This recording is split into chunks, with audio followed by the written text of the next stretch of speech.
இந்த உலகில் மனிதர்கள் பிறக்கின்றனர், வாழ்கின்றனர். அவர்களில் சிலர் மனித மாண்பில் வளர்ந்து இவ்வுலகிலேயே புனிதர்களாக வாழ்ந்து கொண்டிருக்கின்றனர். அவர்களை இந்த நிலைக்கு உயர்த்தி புனிதர்களாக வாழ வைப்பது இறை வார்த்தை.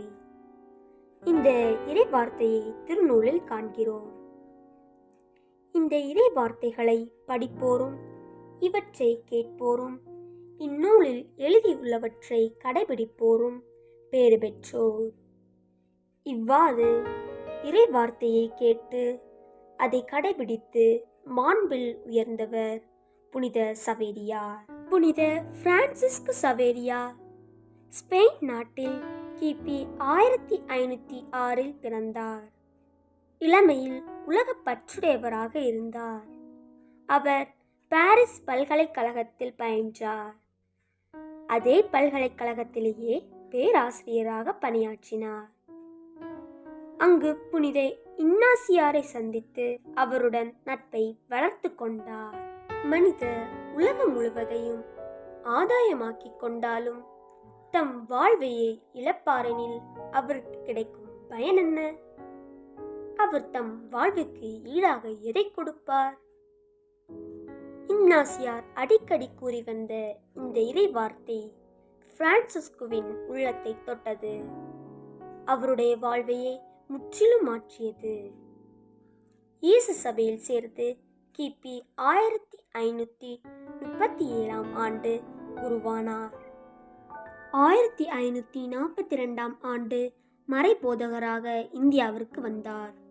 கோவாவிலும் தமிழ்நாட்டிலும் கேரளாவிலும் சீரிய முறையில் மறைபணி ஆற்றி எண்ணற்ற மக்களை மனமாற்றினார்.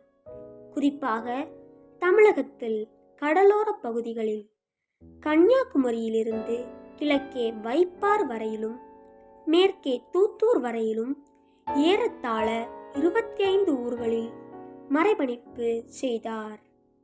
இங்கு பள்ளிகளை நிறுவி மக்களின் அறியாமையை போக்கினார். இதையே குமரி மிஷன் என அழைக்கிறோம்.